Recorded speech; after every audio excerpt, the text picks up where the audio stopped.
Library at cspan.org. The U.S. House gaveling in momentarily and will spend the day beginning consideration of a bill to repeal the 2010 health care law.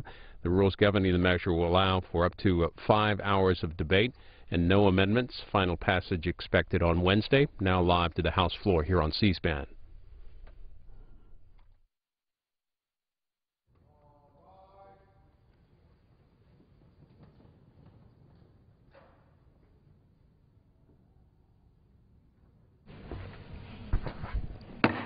The House will be in order. The prayer will be offered today by our guest chaplain, Rabbi Joel Levinson, Congregation B'nai Jacob, Woodbridge, Connecticut. We invoke your blessing for good judgment, wisdom, and understanding upon this House and all of its esteemed members. Keep them mindful of our trust. Bestow upon them strength, determination, and willpower to do instead of just to pray, to become instead of merely to wish. Watch over the men and women who serve our country for your sake and ours. May our land be safe, secure, and a source of goodness, and our lives blessed. May we repair this world and fill it with decency, justice, and peace. A world for which the prophet Isaiah prayed centuries ago when he said, "Let justice well up as water and righteousness as a mighty stream." May the words that we pray and the deeds that we do be acceptable before you, O Lord, our ever-present inspiration, rock and redeemer, and let us say amen. The Chair has examined a journal of the last day's proceedings and announces to the House his approval thereof. Pursuant to Clause 1 of Rule 1, the journal stands approved. What purpose, gentleman from North Carolina, rise?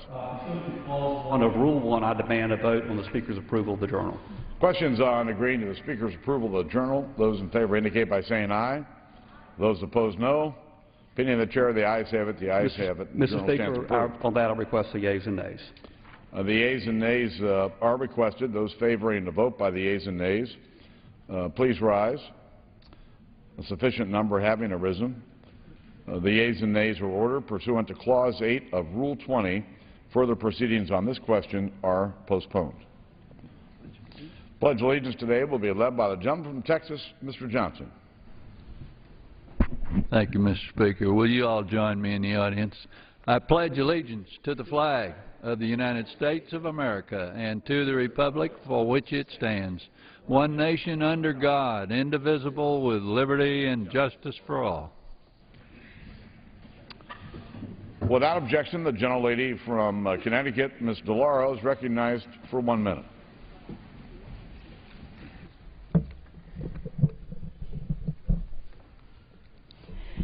Mr. Speaker, it is my privilege this morning to welcome Rabbi Joel Levinson of Congregation B'nai Jacob in Woodbridge, Connecticut, to the House of Representatives.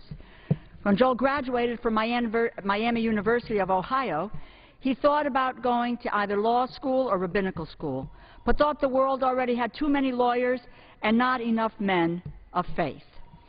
After graduating from the Jewish Theological Seminary in New York and serving under Rabbi Albert Lewis, the subject of Mitch Albom's book, Have a Little Faith, in Cherry Hill, New Jersey, Rabbi Levinson came to Woodbridge, Connecticut, where he has been the spiritual leader of Congregation B'nai Jacob since 2008. There, he has gained a reputation as a dynamic and inspiring presence on the pulpit. And he, his wife Leora, is with us today, and his children Sheer, Sam, and Gideon have become warm and caring members of the community.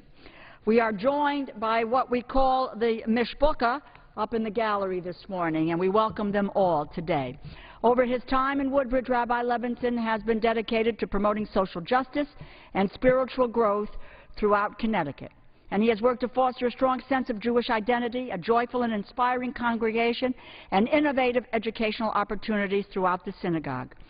Rabbi Levinson personally teaches preschool classes and meets with and works with Woodbridge teenagers, including leading them on trips to Israel. He has also worked extensively with outreach to young families, and he is a dedicated cyclist and triathlete who has taken part in the Israel Ride, a yearly ride across the 400 miles from Jerusalem to Eilat. I thank Rabbi Levinson for his commitment to improving our community and for his profound words this morning. Rabbi Levinson, we thank you for leading us in today's invocation. And I yield back. The gentlelady yields back. The chair will entertain 15 further requests for 1-minute speeches on each side of the aisle. For what purpose does the gentleman from South Carolina rise? Madam Speaker, I have a unanimous consent request followed by unanimous consent request for a 1-minute speech. Without objection. Madam Speaker, I ask unanimous consent that the proceedings during the former members program be printed in the congressional record, and that all members and former members who spoke during the proceedings have the privilege of revising and extending their remarks. Objection. Madam Speaker, tomorrow House Republicans will vote for the 32nd time to repeal, defund, or dismantle the President's government health care takeover bill. Not only will this legislation grow the size of government, limiting freedom, it will also levy 21 new or higher taxes on Americans and small businesses, causing the destruction of jobs. If Obamacare is not repealed beginning on January 1, 2013, a 3.8% capital gains tax on investment income will go into effect, destroying jobs in the home building and real estate industries. The National Federation of Independent Business, NFIB, America's largest association of small businesses, has estimated Obamacare will destroy 1.6 million jobs. In order for our nation to recover, Obamacare must be repealed, and the government and Congress must pass legislation that encourages job creation through private sector job growth. In conclusion, God bless our troops, and we will never forget September 11th and the global war on terrorism. The gentleman's time has expired. For what purpose does the gentlelady from New York seek recognition? Without objection, the gentlelady is recognized. Thank you, Madam Speaker.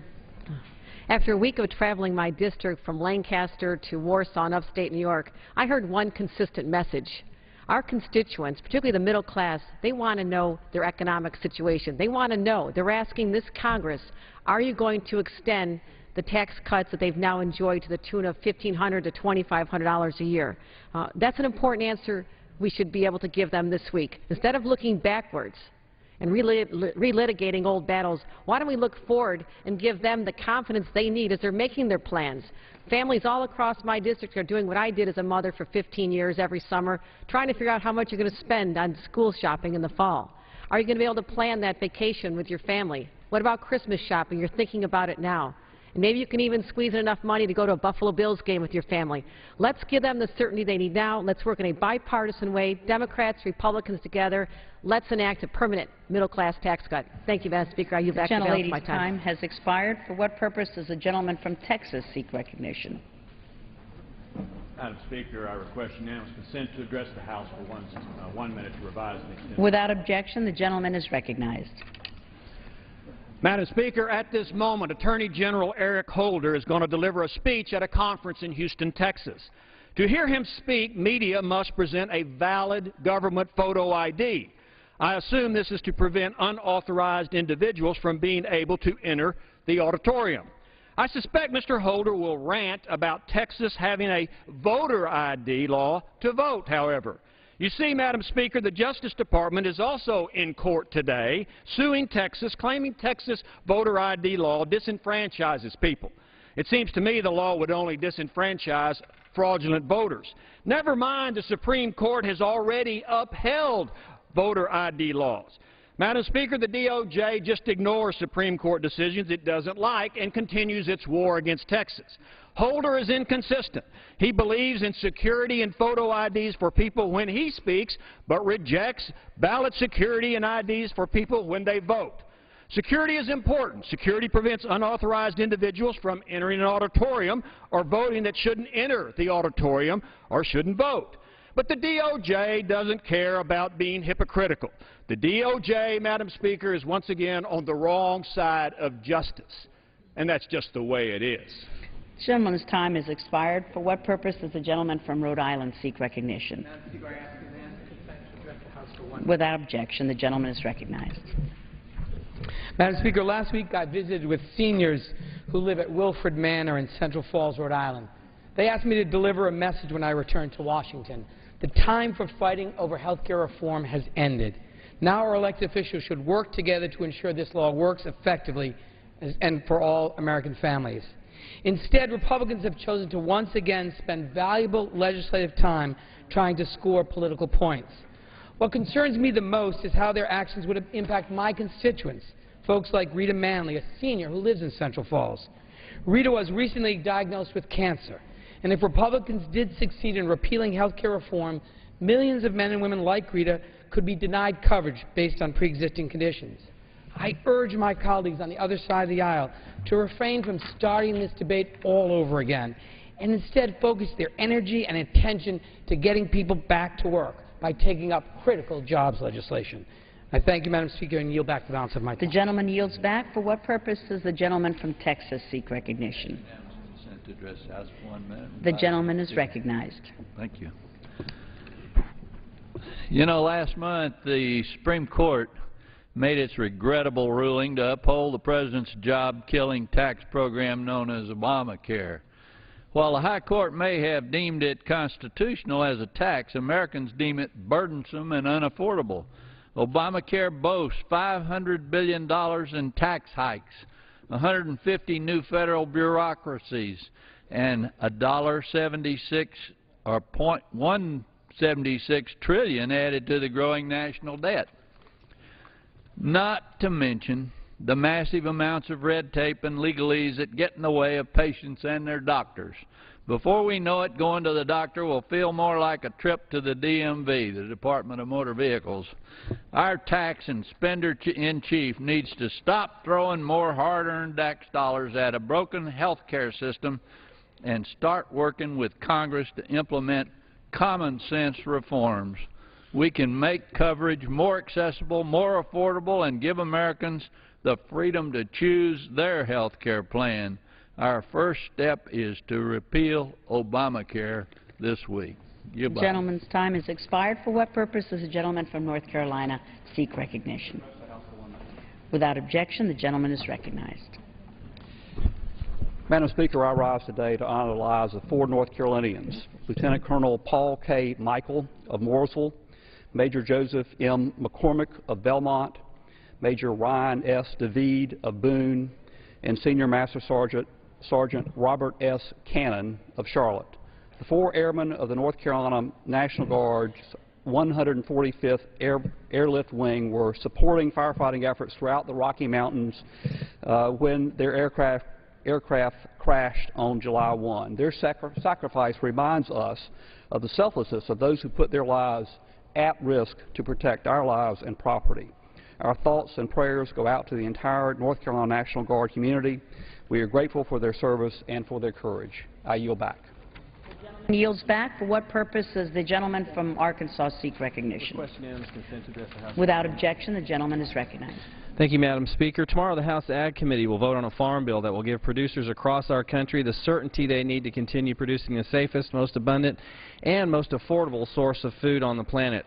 As the committee works to produce a responsible farm bill that works for all regions of the country, I would like to recognize farm families in my state. In my home state of Arkansas, farming is a family business. Young people begin helping with chores on the farm almost as soon as they can walk. In many cases, generations of family farmers work side by side cultivating the land. Families take great pride in working together and continuing a tradition of hard work. Agriculture is the backbone of Arkansas's rural economy, and each year the Arkansas Farm Bureau recognizes families across Arkansas for their contributions to our state. I congratulate all the county farm family winners across Arkansas on this achievement. All Arkansans take great pride in our state's farm families that were recognized this year. Congratulations once again to all the county farm families recognized by Arkansas Farm Bureau. I applaud them for their commitment to agriculture and hope for their ongoing success. Yield back. The gentleman's time has expired. For what purpose does the gentleman from California seek recognition? Without objection, the gentleman is recognized. Madam Speaker, tomorrow the House Agriculture Committee will mark up the Farm Bill that will devastate many of our children, seniors, and veterans. This misguided bill will cut $16 billion from SNAP program, a program that puts food on the table for over 46 million Americans. This debate isn't just about the numbers. There is a human cost. If these cuts are allowed to stand, 2 to 5 million low-income individuals will lose SNAP eligibility. 280,000 children will lose access to free school meals. These children may have the only meal that they're provided to them in school. And it'll change their attitudes and their behaviors in school. 210,000 households in my state of California will receive reduced benefits a lot lower. In California, 6 million people rely on SNAP, including 2 million children. In my district, they suffer from the 4th highest rate of food insecurity in the nation. It is a moral responsibility that we protect the SNAP program. We must pass a responsible farm bill that includes no nutritional cuts. I yield back to balance my time. The gentleman's time has expired. For what purpose does the gentleman from Tennessee seek recognition? Without objection. The gentleman is recognized. Thank you. Madam Speaker, I rise today in recognition of the Voices of Lee for their outstanding performance and representation of Lee University. Lee University is located in my current district within Bradley County, Tennessee, and presently has a little over 4,400 students enrolled in their undergraduate program. Under the direction of Mr. Danny Murray, Voices of Lee has grown into a nationally recognized singing group, having released 7 music albums and several DVDs since their debut in September of 1994. The group performs a cappella around the country, and their current schedule includes locations in North Carolina, Indiana, Florida, and many other states.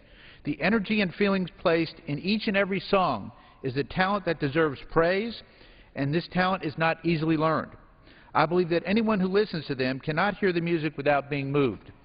Each student who receives the opportunity and honor of participating in the Voices of Lee is put through grueling training and given demanding work. However, these results of the labor are not in vain. I am pleased to take this opportunity to commend them for such dedication. I yield back. Gentleman yields back. For what purpose does the gentlelady from California seek recognition? Without objection, the gentlelady is recognized. Thank you, Madam Speaker. I think it's worthwhile to remember why Congress passed health care reform in the first place. It's because our system was broken. It wasn't working. But just this morning, Speaker Boehner said that we needed to repeal the Affordable Care Act because we didn't need it, because we had the best health care system the world has ever seen. Well, I don't think that was true for 17 million children who were being denied health insurance for pre-existing conditions. And I don't think that was true for about 3.1 million young adults who were denied coverage because they were kicked off their parents' insurance plans. And I don't think that was true for 40 million Americans who couldn't get coverage, and for every family threatened with losing their coverage because of rising costs. If we need to tweak the law, let's work together to fix it. But let's not repeal it. I think that would be bad for our health. Gentlelady's time has expired. For what purpose does the gentlelady from New York seek recognition? Without objection, the gentlelady is recognized. Madam Speaker, I rise this morning to honor the life and service of Army Major Paul C. Volke.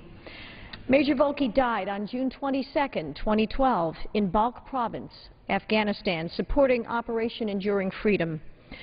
This was his second deployment to Afghanistan, and he'd also served 2 tours in Iraq. Major Volke was in the Army for 14 years, and during that time he was awarded a Bronze Star, which is given for bravery, meritorious acts or service, and a Purple Heart given for injuries received in combat. I was privileged last Friday to join the Major's family, friends, colleagues, and neighbors at the funeral service. It was held on the grounds of his alma mater, the United States Military Academy at West Point. Major Volke was a native of the Hudson Valley, and he spent his career in service to our nation, and he died defending its freedoms.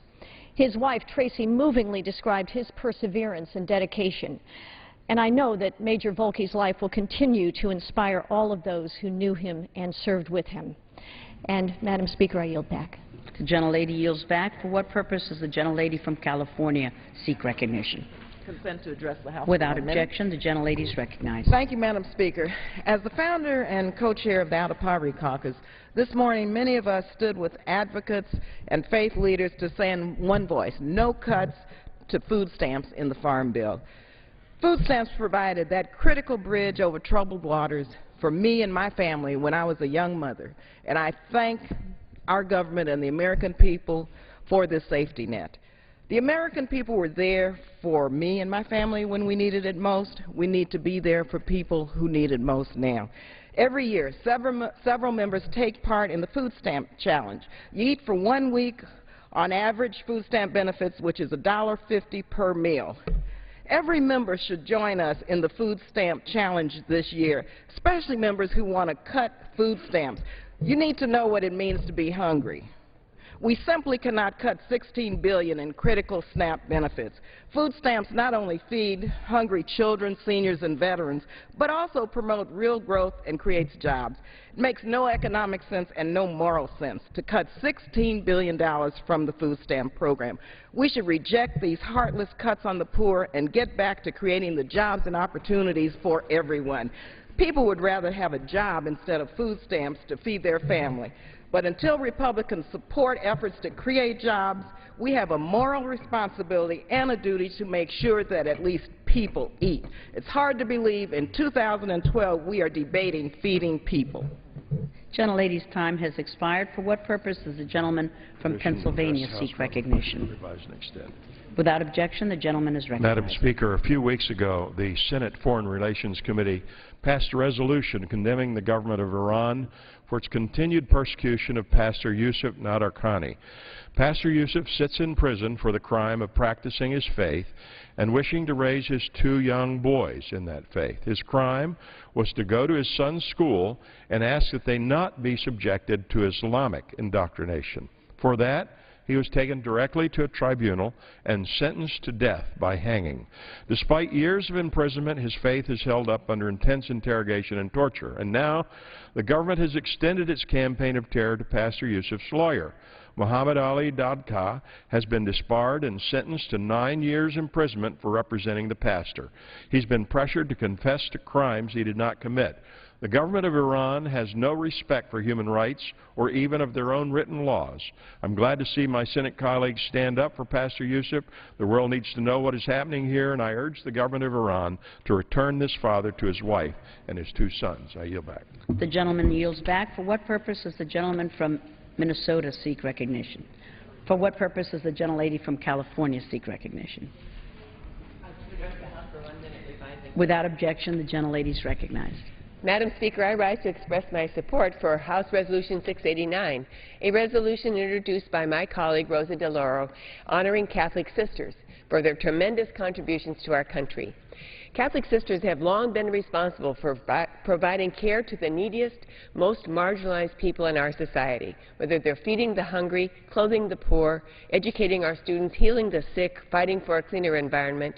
The Catholic sisters have touched millions of lives across the country and around the world. Madam Speaker, Catholic hospitals call themselves Dignity Hospitals in my district, and they play a key role in providing health services. And those institutions all rely on the tireless support of Catholic sisters. I want to pay special tribute to one of them, my constituent, Sister Janet Corcoran, a member of the Sisters of St. Francis who works at Marian Medical Center in Santa Maria, California. She's a pillar of our community, tirelessly advocating everywhere she goes on behalf of better health care, education, social justice, peace, and environmental protection. Reinforced by a deep faith in God, she and other Catholic sisters on the Central Coast and throughout the country demonstrate an unwavering commitment to the common good day in and day out. We have much to thank them for, and I urge my colleagues to join me in supporting this important resolution. And I yield back. Gentlelady's time has expired. For what purpose does the gentlelady from North Carolina seek recognition? Madam Speaker, I ask unanimous consent to address the House for 1 minute to revise and extend Without remarks. objection, the gentlelady is recognized. Thank you, Madam Speaker. I rise today to recognize Ms. Cleon Hodges of Boone on the occasion of her 103rd birthday. A teaching position in Appalachian State University's Health Sciences Department brought Ms. Hodges to Boone in 1938. Immediately, she was active in our community, serving 23 years as secretary for the Parks Department, teaching Sunday school at the First Baptist Church and becoming active in community garden clubs. A scholarship in her name exists to support the work of students in her former department. Ms. Hodges' natural athletic talent helped her take the golf world by storm following retirement. On top of numerous regional wins, Hodges won 3 gold and 2 silver medals in national senior golf competitions. She scored the third of her career holes-in-one at the age of 93. Ms. Hodges, a 2005 inductee to the Watauga County Sports Hall of Fame, is a mother to her son J.B., a grandmother to 2, and a great-grandmother to 3. With the rest of the Boone community, I wish her the happiest of birthdays and hope for many, many more. With that, I yield back. The gentlelady yields back. For what purpose does the gentleman from New York seek recognition? Without objection, the gentleman is recognized. Mr. Speaker, the Peace Bridge is the second busiest crossing at the U.S.-Canada border. Expediting traffic at the bridge is essential to the economic future of Western New York. The historic Beyond the Borders Agreement between the United States and Canada raises the possibility of pre-inspecting much of the U.S.-bound cargo traffic on the Canadian side of the border crossing. I have repeatedly advocated that the Department of Homeland Security initiate a pilot program for commercial pre-inspection at the Peace Bridge. Last week, New York Governor Andrew Cuomo added his strong support for this proposal. What Governor Cuomo understands, Mr. Speaker, is that the pre-inspection at the Peace Bridge would go a long way toward improving congestion at the bridge and thereby further integrating the Western New York economy with that of Southern Ontario.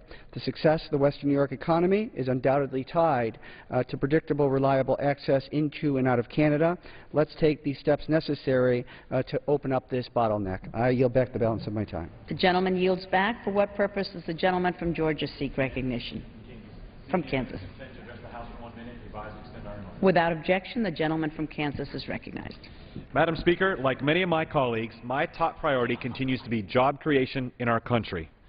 That's why I was so heartbroken with the recent health care decision by the United States Supreme Court. No matter what we think about the impact this law will have on the prevalence of health care in our country, it is not good for small businesses, and it is devastating for job creation. This law creates massive amounts of uncertainty, raises taxes and huge administrative burdens, and places significant new mandates on entrepreneurs and small businesses. Not a recipe for economic recovery. That's why I stand today in support of a repeal of this massive burden on our economy. We need health care reform in this country, no doubt, and I stand ready to work with members of both parties on a fresh start, a truly bipartisan bill that will actually reduce the cost of care, not simply shift the burden. So let's work together on common sense reforms. Let's repeal this act. Let's give relief to small businesses, and let's get our economy going again. The gentleman's time has expired. For what purpose does the gentlelady from Hawaii seek recognition? Unanimous consent to address the House. Without objection, the gentlelady is recognized. Thank you, Madam Speaker. On June 28th, the United States Supreme Court ruled that the Patient Protection Affordable Care Act was constitutional. It is now the law of the land, thanks, most part, to Republican-appointed Chief Justice Roberts. Tomorrow, this House is expected to vote on the repeal of the Affordable Care Act. Vote again. Remember H.R. 2 on January 19th, and now H.R. 6079. It is unfortunately expected that due to the Republican vote that it will be repealed again. How sad, Madam Speaker. How can you face the seniors, the students, the women and children and small business with this level of uncertainty by trying to repeal it again? They are the primary beneficiaries. Can you explain why? Can you especially explain how this is going to add to the deficit? The CBO says so. $100 billion in 10 years and $1 trillion in 20 years. Madam Speaker, let's not play politics with one of the most important pieces of legislation that we have passed. Thank you. I yield back the balance. Expired. For what purpose does the gentleman from Virginia seek recognition? For 1 minute and to revise it. Without objection, the gentleman is recognized.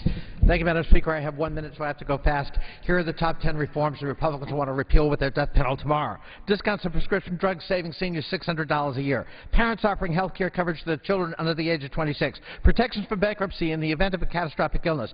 Free preventive screening and wellness visits every year. Reform strengthening Medicare Advantage, resulting in a 7% drop in premiums for the first time ever and a 10% increase in enrollment. $151 in average rebates this year alone from insurance companies to consumers all over the country. Protections from having coverage rescinded arbitrarily by insurance bureaucrats. Tax credits to small businesses to help defray the cost of offering coverage for their employees. And finally, guaranteed medical coverage even if you discover you have a pre-existing condition in America. Ladies and gentlemen, let us not repeal these reforms with Republican death panels. I yield back. The gentleman's time has expired. For what purpose does the gentleman from Kentucky seek recognition? Without objection, the gentleman is recognized. Madam Speaker, today the House will consider a repeal of the Affordable Care Act for the 31st time. We'll spend at least 6 hours debating this, but not 1 minute considering a Republican replacement. That's because there isn't one. The American people are now experiencing the benefits of the law, allowing young people to stay on their parents' policies until they're 26, requiring insurance companies to cover children regardless of pre-existing conditions. Republican leadership had the choice to include those provisions and others in this bill, yet once again they're choosing to deny care to millions of Americans instead.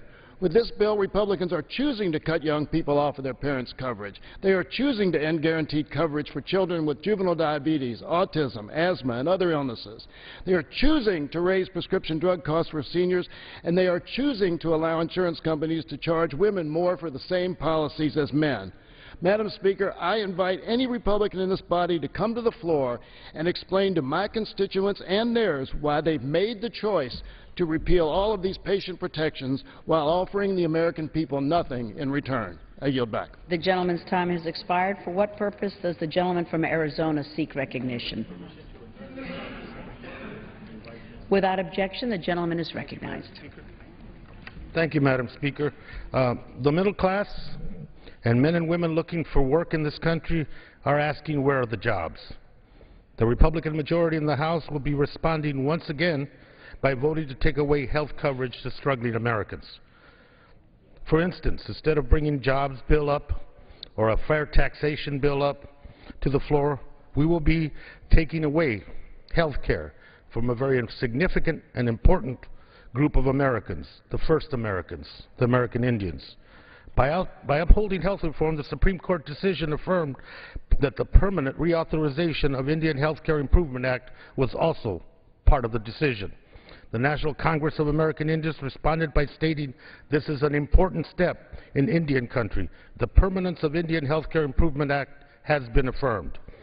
The Affordable Care Act permanently authorizes daily health care delivery to nearly 2 million American Indians and Alaska Natives who are in critical need of improved health care and services to their communities.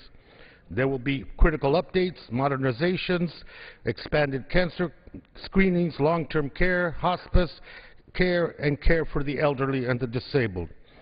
The passage of health care reform represented a 14-year struggle by tribal leaders to make permanent a legislative commitment by the federal government that had not been upheld. It is wrong for the Republicans to take this promise away to Indian country and to the first Americans of this country. Americans want a jobs plan, not their health care taken away, and I yield back. The gentleman's time has expired. For what purpose does the gentleman from Minnesota seek recognition? To address the House for 1 minute. 1 minute. The gentleman is recognized. Madam Speaker, we could spend 5 hours today and tomorrow talking about jobs. We could consider a jobs plan that the President offered before this very body. But we won't, because we have to go repeal health care again for the 31st time. You would have thought the 17th time would be good, maybe the 9th time, 29th time. 31st time, it's like they're going for a record or something. And of course, the Senate's not going to take this up. This is political theater at its worst because Americans are out of work and this body isn't doing anything about it. Everyone here knows that the president can't just whip up a jobs bill out of thin air. Congress has to pass it, but Congress won't pass it because they're busy doing political stunts, and that is a shame. I yield back. The gentleman yields back. Madam, For what purpose does the gentleman seek recognition? I seek recognition to move to adjourn, because we're not doing anything anyway. The question is on the motion that the House adjourn. Those in favor say aye. Those opposed say no. In the opinion of the chair, the noes have it. Madam Speaker, I do now move for the yeas and the nays.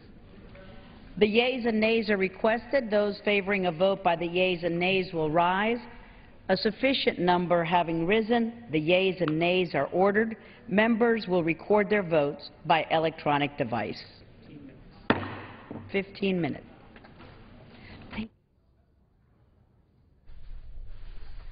Well, less than 2 weeks ago, the Supreme Court, in one of their last rulings of the term, upheld the 2010 Affordable Care Act.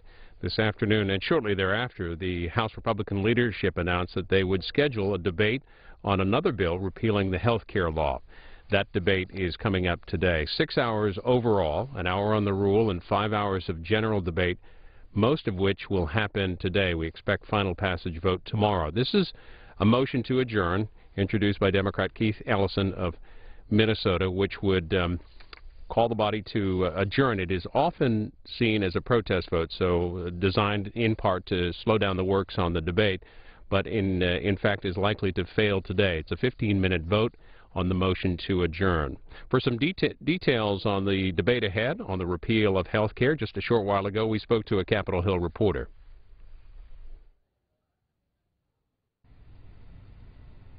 Todd Zwillich from the takeaway from WNYC and PRI. Why are House Republicans determined to repeal President Obama's health care law?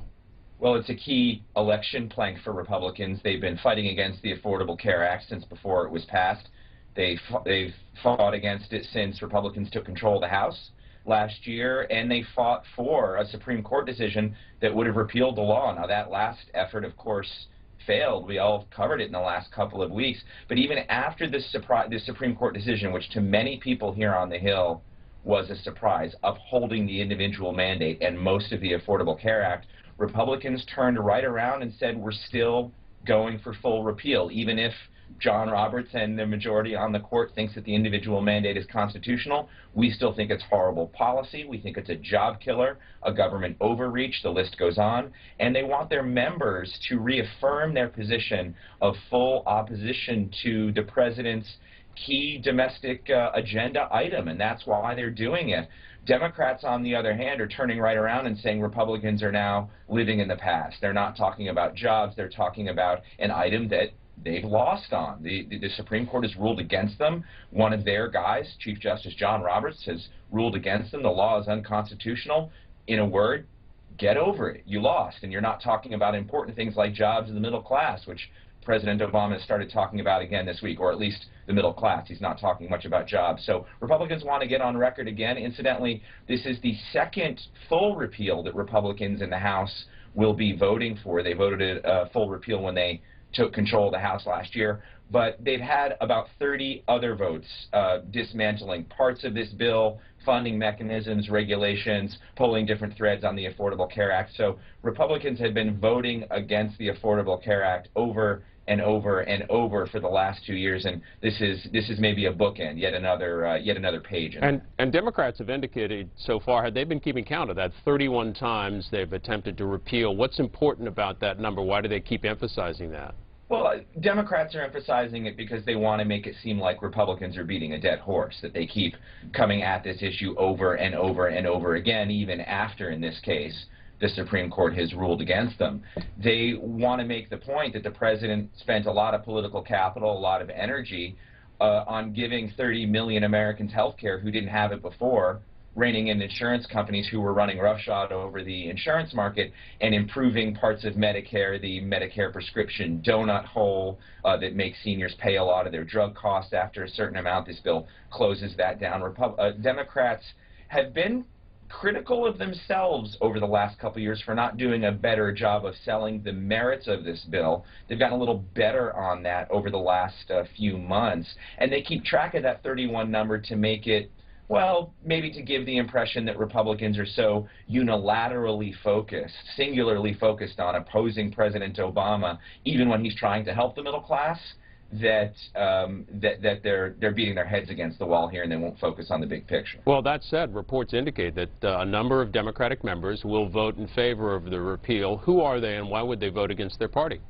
Well, that's true, and there are a lot of swing districts and some conservative states where you will see Democrats voting for repeal. The one part we should say is that full repeal does have a fair amount of support. The polls are a little bit all over the place on this, but anywhere between 35 and 45% of the public says they want full repeal. It depends on how you ask the question, because if you ask those same people a different question, do you like individual constituent parts of this bill, they also say yes. So it's a little bit confusing. However, you asked which members. Keep your eyes on people like Kissel from North Carolina, a Democrat, Dan Bourne of Oklahoma, Mike Ross of Arkansas, conservative Democrats in conservative states who would like to take this opportunity to yet again untether themselves from the president and his agenda. Always keep in mind, in party politics, sometimes you can get burdened by your party's program to say, well, Democrats are for a bill that a lot of people don't like, therefore if you're a Democrat,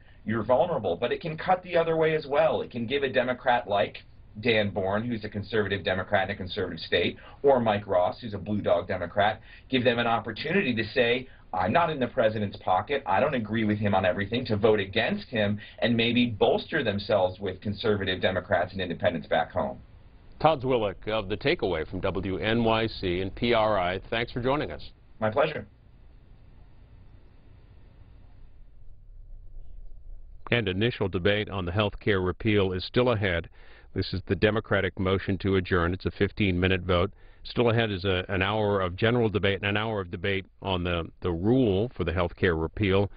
And that rule provides for 5 hours of general debate. It's expected they'll get through most of that today, and the final vote on the health care repeal will be tomorrow. President Obama likely will have something to say about the health care repeal today. He'll be speaking this afternoon in Cedar Rapids, Iowa, talking mainly about his plan announced yesterday, calling on Congress to extend tax cuts for middle-class families, those that expire at the end of this year. Washington Post reports this morning that House Republican leaders have scheduled a July 23rd vote on a one-year extension of the tax cuts for all income earners.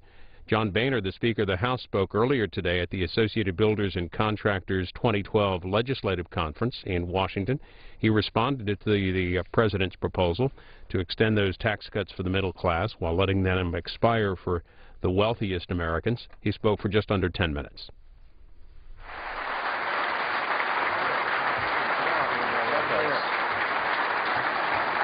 Morning, everybody.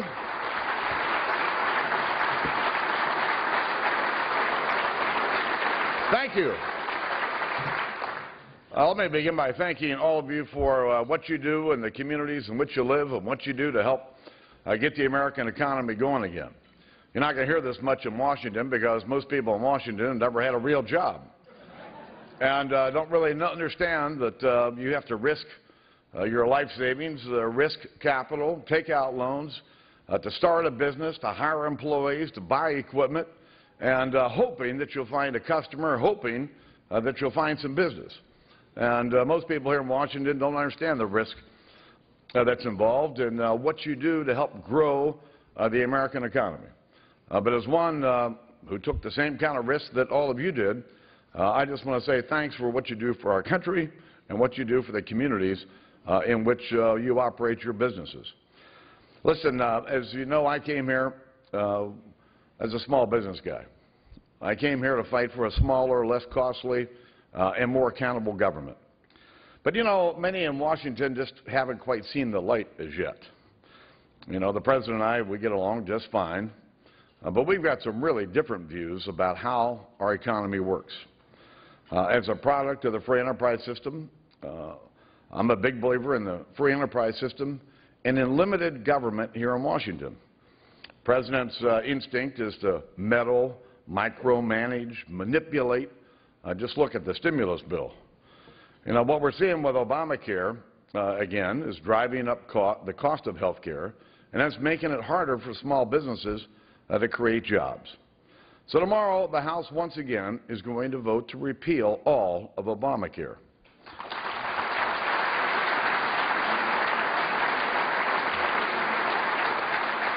And also, some in the media ask, well, why are you've already voted over 30 times to defund, repeal, dismantle Obamacare.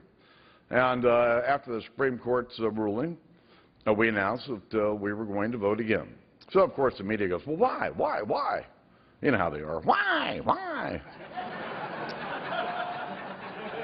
It really boils down to one simple word: resolve.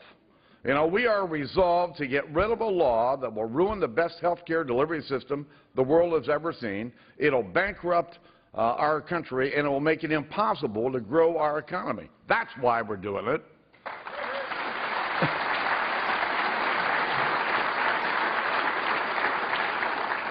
You know, later this month, we'll take another round of bills to the floor to rein in the regulatory nightmare that's going on here in Washington, D.C. It's not just Obamacare with its 159 boards, commissions, and mandates. It's the EPA that's driving many businesses out of America. It's the Dodd-Frank Financial Services re-regulation that another 358 mandates in that bill, rules, regulations that are coming. And so we're going to bring another round of bills to the floor, in addition to the over 30 bills that are sitting in the United States Senate, all of which would rein in the regulatory nightmare in Washington and make it easier for businesses in America to expand their businesses and to hire more workers. And then all this is our plan for America's job creators. Now, listen, the President's got a different plan. He started talking about yesterday. Again. For 4 years, the President has been on this crusade to make those who make $250,000 or more pay higher taxes. He talked about it in 2008 when he ran, talked about it in 2009, talked about it in 2010. Of course, at the end of 2010, he signed a bill that extended all of the current tax rates for 2 years. So here we are, we're back at it again. Now, let's look at what the President wants to do. By raising taxes on those who make more than $250,000, half of those people who are going to be taxed are small business people who have pass-through entities just like many of you and just like I had. I had a Subchapter S corporation. The earnings I made in my business, I had to pay personally. And why we would want to tax the very people that we expect to create jobs in this country makes no economic sense. Well, maybe he's going to do it because it will have some impact on the deficit. The Congressional Budget Office looked at this, and the impact on the budget deficit is negligible. We can't hardly even count it. So why is the President once again out there beating on this mantra? The President can't run on his record because his policies, his economic policies have failed. They've made things worse. And as a result, he's turned to the politics of envy and division. That's what this is about, nothing but pure politics. Listen, the American people vote with their wallets. And this is going to be a referendum in November on the President's economic policies. The House will vote at the end of this month to extend all of the current tax rates because it will help us give more certainty to small businesses in our country and help create more jobs here in America, which is what the American people want. So you'll see us rise up and do it one more time and send it over to the Senate and hope that they'll take some action. Listen, we can't raise taxes on the very people that we expect to create jobs. Listen, I'm a small businessman at heart. You know that. I don't feel one bit differently than the first day I got here about who I am or what I'm here to accomplish. It's about reining in the size of government here in Washington so that we can allow the free enterprise system to grow, allow the free enterprise system to create opportunities that gave every one of us in this room a chance at the American dream. Listen, I came here because if we don't get government in Washington under control, the future for my kids and your kids, my grandkids, if I ever have any, and your grandkids, not going to be there because we are going to snuff out those opportunities. Listen, I was born with a glass half full. I'm an optimist. If I wasn't an optimist, I surely wouldn't have come to Washington, and I surely would not have stayed this long. Because you have to be an optimist to fight this fight every day and to stand up for America's small business people and do everything we can to preserve those freedoms that we're all entitled to and frankly, all accustomed to. God bless you, and God bless our country.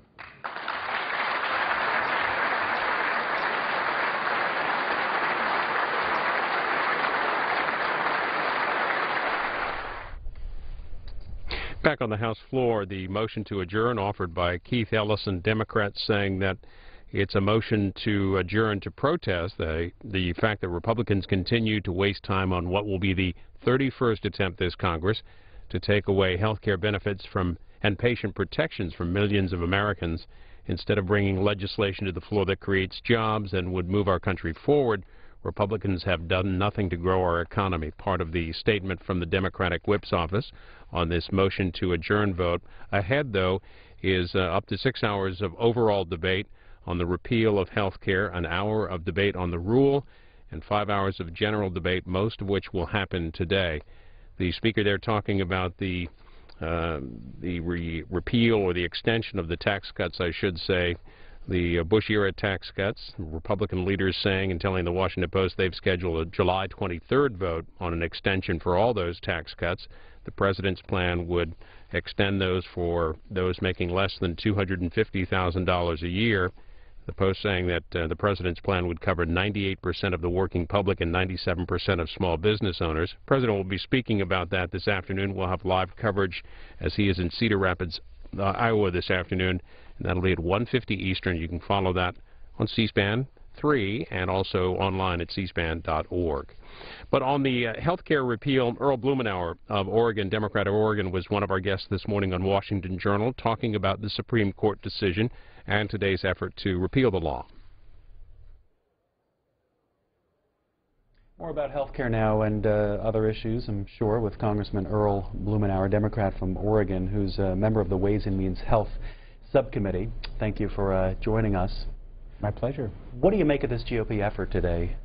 Another effort by the GOP to repeal the health care law. Well, I mean, it's what, 31 of these different episodes that we've gone through. And it's all about positioning and messaging. Ironically, they're not proposing anything constructive for dealing with what is a serious health care burden on American families and American business.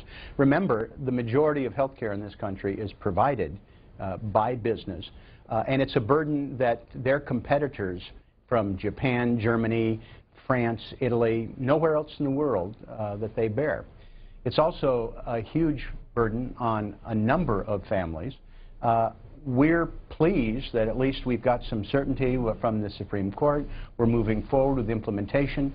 In Oregon, people have rolled up their sleeves and are committed to delivering health care differently. I hope that my colleagues would sooner rather than later stop the charade and get down to cases about what we're going to do to implement this law. And if they've got something that's better, let's offer it up. Phone numbers on the bottom of the screen for our guest, the congressman. We'll talk to Earl Blumenauer for about 35, maybe 40 minutes on the health care topic, and other issues will be coming up. What do you make of some of the criticism that the president hasn't necessarily sold, for lack of a better term, sold the health care bill over these months? Well, one can argue that it should have had a higher priority in terms of messaging out of the White House. Candidly, I find no small amount of irony. I mean, this president inherited the most challenging set of circumstances of any president since Franklin Roosevelt. Issues that deal with the economy, dealing with rebuilding and renewing the country. There have been a whole host of issues. Remember the oil spill, and I mean, they're just one thing after another. I do think that we would all have been better served if there was more focus on the details of the legislation and what is happening, because we simply cannot continue along the path that we were on, which rewarded volume of health care over value, and focusing on a number of the important innovations that are taking place around the country, that this bill captures and accelerates. What's your biggest critique of the law?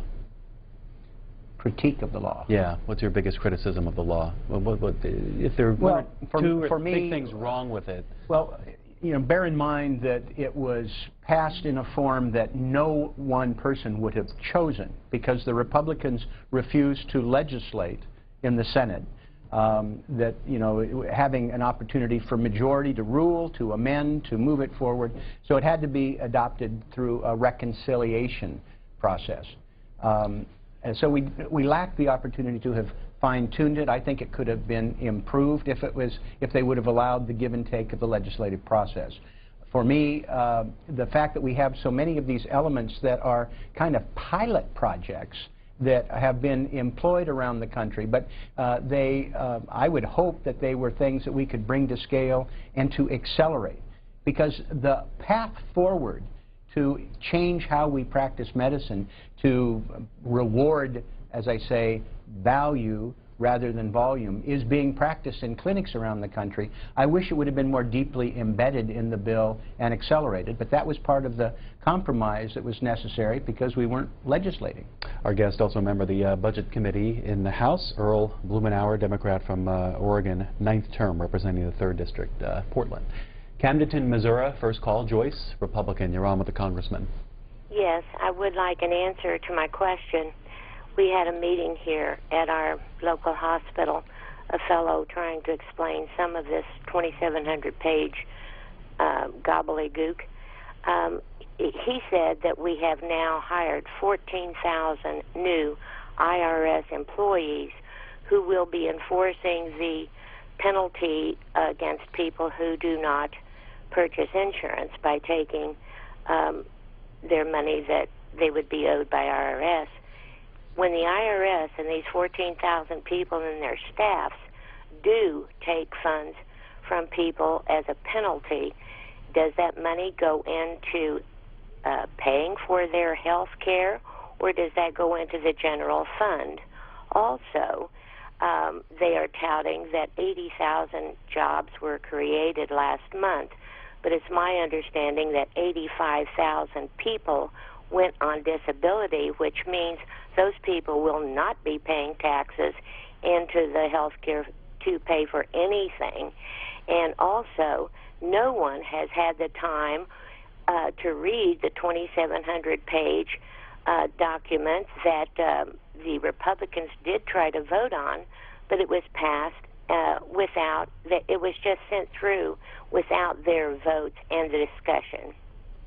Well, your caller is wrong on several regards. First of all, the notion that no one has read the bill is false.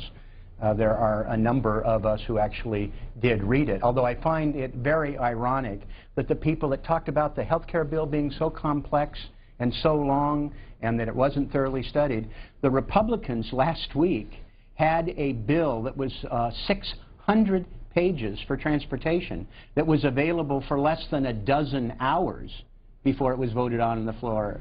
And I didn't hear my Republican colleagues at that point talking about their speed reading contests. I mean, it's ludicrous to start playing these games. No, it's not true that there's going to be 14,000 IRS employees that are out there figuring out how to impose penalties on people. There will be an increase in the number of people in the Internal Revenue Service. It's probably going to be more like 2,000, but most of the work they're going to be doing is providing the tax refunds to the people who will qualify for assistance under the Affordable Care Act. Remember, people who make up to 4 times the poverty level are going to be eligible for help in paying for their insurance. It's going to be an average refund, or rather credit, of about $4,000. And there will be about 5 times as much that is going to be paid out to help American families purchase health insurance, as opposed to a penalty 3 years from now for people who choose not to pay. The numbers are wrong, but most of the costs and the personnel is going to be providing more benefits. It's going to be about 5 times as much going to families that's going to make health care affordable than any penalty that people voluntarily choose to pay. Let's hear from Kathy on the line for Democrats from Dallas. Hi, Kathy. Hi, how are you? Doing well. My question is, it's like the lady who called in a few minutes ago and she just said about the 27-page or whatever. Okay, she has a job. And when she said about the motion is not adopted with one person voting present.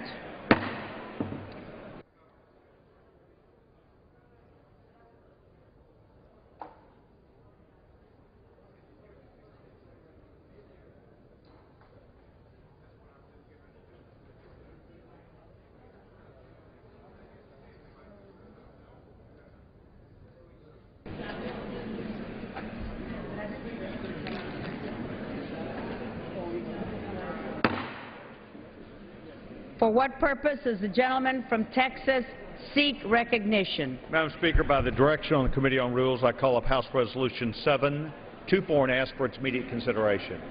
The clerk will report the resolution.